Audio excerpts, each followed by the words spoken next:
চলো তাহলে আজকে বানিয়ে ফেলি হরিয়ালি চিকেন আর লাচ্ছা পরোটা। তবে পুরোপুরি রেসিপি দিয়ে তোমাদের আমি বোর করব না, এই ভ্লগের মাধ্যমেই তোমাদের সঙ্গে শেয়ার করব।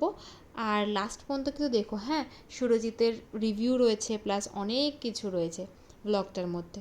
তো এখানে আমি ময়দা নিয়ে নিয়েছি, একটু নুন আর সাদা তেল দিয়ে ময়দাটা মেখে নেব। আমি সত্যি বলতে কোনোদিনও রুটি বা ময়দা মানে লুচি আর কি কোনোদিনও করিনি, তবে ভালোই মেখেছিলাম জানো তো। তো যেমন দেখলে ময়দাটা তো মাখা হয়ে গেছে, এখন যাচ্ছে হচ্ছে চিকেন আনতে।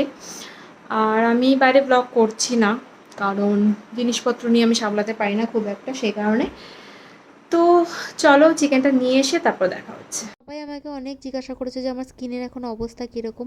এখনও পুরোপুরি ঠিক হয়নি গো, তবে ঠিক হয়ে যাবে আস্তে আস্তে। আশা আমার কমপ্লিট। এবার আমি একটু কি করব সেটা হচ্ছে যে আজকে ম্যারিনেশনটা একটু অন্যরকমভাবে করবো। প্রত্যেক দিন আমি একটু অন্য অন্যভাবে করার চেষ্টা করি। তো চলো ফার্স্টে হচ্ছে দেবো হচ্ছে নুন। আমার পিঙ্ক সল্টটা শেষ হয়ে গেছে, যার জন্য আমি নর্মাল নুনই দিচ্ছি। দেবো অল্প একটু জিরে গুঁড়ো,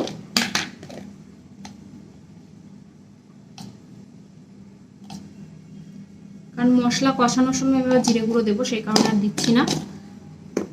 একটু ধনে গুঁড়ো দেবো,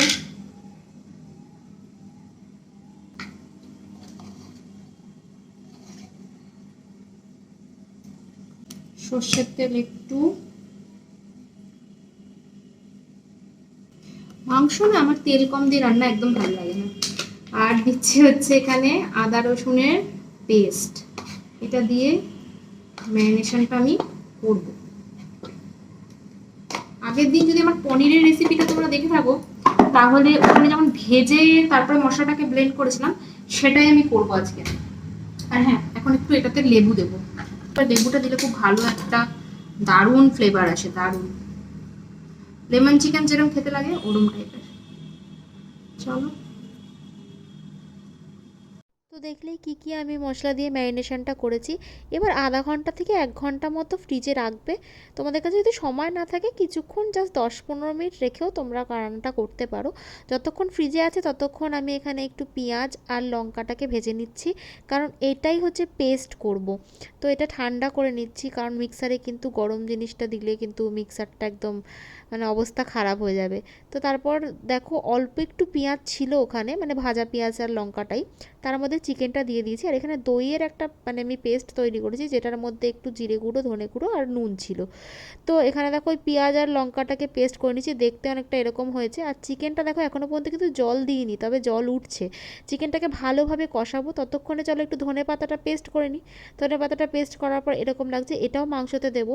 যেহেতু হরিয়ালি চিকেন একটুখানি গ্রিন গ্রিন টাইপের হয়, খেতেও একটুখানি অনেকটা লেমন চিকেনের মতোই স্বাদ হয়। তারপর একটু দইয়ের যে পেস্টটা করেছিলাম সেটাও আমি দিয়ে দিয়েছি। চিকেন কিন্তু আমার রান্না রেডি, এরপরে একটু দেখাবো তোমাদেরকে। দেখো এখানে ময়দাটা যেটা ডো মেখে রেখেছিলাম সেখানে এখানে বেলছি। আর এরকম দেখো গোল হয়েছে। দাঁড়াও দাঁড়াও, গোল পুরোটা হয়নি, সামনের দিকটা এবড়ো খেবড়ো। যেরকম মানুষ প্রথমের দিকে খুব ভালো থাকে, মসৃণ থাকে, তারপরে নিজের আসল রূপটা দেখায়, ঠিক সেরকম। জোকস অ্যাপার্ট, যাই হোক। তো এখানে আমি লাচ্ছা পরোটার যে শেপটা রয়েছে সেই শেপটাই দেওয়ার চেষ্টা করছি। একদম শেপটা এরকম দেবে যেমন তোমাদের মানে হেটার্সদের মন হয় মানে জিলাপির মতো আর কি। তো সেই রকমই দেওয়ার চেষ্টা করবে। এখানে দেখো আমার তো ডান। ভাবো আমার হেটার্সদেরও কত সুন্দর বানিয়ে দিয়েছি, ভাবা যায়? তো এরকমভাবে ডো কয়েকটা আমি রেডি করে নিয়েছি। আর এখানে দেখো চিকেনটাকে আমি দেখিয়ে দিলাম, চিকেনটা তো রেডি।